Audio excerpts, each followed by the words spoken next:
How's it going, everyone? My name is Coach Gingy, and in today's Rocket League lesson, we will be learning how to be an effective and efficient third man. Welcome to dominating the game as third man. By the end of this workout, you'll be able to understand what third man is, what their responsibilities are, and why being a third man is important. If you've ever been in a threes ranked game and been locked out of scoring goals and all of your passes off the back wall get cut off, chances are the enemy team knows how to play the third man position. Before we begin learning how to dominate your ranked games as third man, we need to get our hands moving and warm for today's activity. Go ahead and load into free play. For 15 minutes, drive around and hit the ball as accurately and frequently as possible.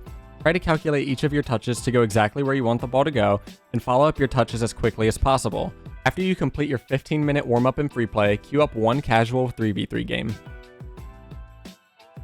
Now that we've warmed up our hands, let's take this time to understand exactly what a third man is.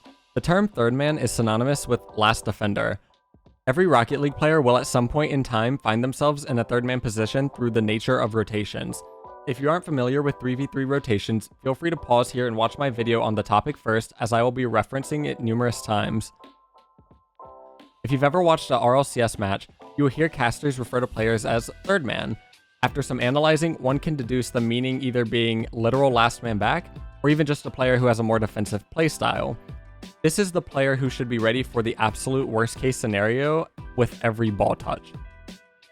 Now that we understand what a third man is, let's discuss some of their responsibilities. The sole purpose of being a third man is to stall for your teammates to rotate back, preventing total loss of possession from enemy clears, and cleaning up after your first man.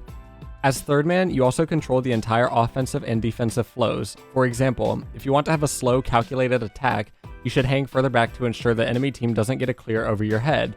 If your team wants to have a fast and aggressive push, your third man should challenge the ball once there is a teammate rotating back.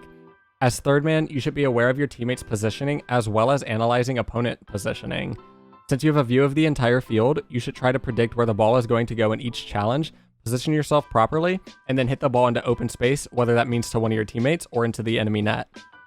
The most important skill to have as a third man is the ability to accurately hit the ball as necessary. For example, you should recognize overwhelming pressure so that you can get a powerful clear, and also recognize space so that you can take lighter touches. To properly drill these skills, I will provide you with 3 training packs. The first training pack is Why You Suck Shadow Defense, created by Orange Pie. For this training pack, you want to anticipate the flight of the ball, jump, and make contact with the ball in the air. Not all of these shots will be on target, but the goal is to still get up and make contact with it, as disruption is key to defense, and this training pack is great for drilling that. The next training pack I'm going to provide you is Overhead Goalie number 2, created by Famiao. This training pack consists of 8 tricky shots with little time to react, and this training pack is all about positioning yourself quickly and rising yourself to meet the shot. The third training pack I have for you guys is Uncomfortable Saves, created by Carlos Mailman. This track will drill ceiling bounces, awkward angles, and shots that may fly directly over your head. There are 16 shots in total in this pack. They come quickly and fast, so it's a great way to warm up due to their sheer variety. The role of third man is arguably one of the most difficult and important roles to master in Rocket League. You always have to keep your head on a swivel and be prepared for every possible outcome to maintain offensive pressure and relieve defensive pressure. If you've ever spectated a third man in a professional Rocket League match, you'll realize they seem to always be positioned in a spot where they can react to any touch on the ball. Let's refer to one of my favorite graphics that can accurately depict how a strong third man will position. You will realize that the third man is positioned fairly central, but close enough to their first and second man to react to the play. This is a safe spot so that you have time to push up to keep offensive pressure, turn left or right if the ball goes towards the wall, and also turn back if the ball is cleared by the opposing team. Locking down this space will make you an unbeatable force in your competitive games.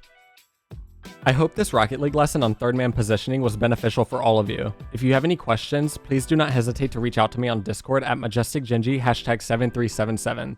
My name is Coach Gingy, and I'm looking forward to seeing you all again soon. Peace out, everybody.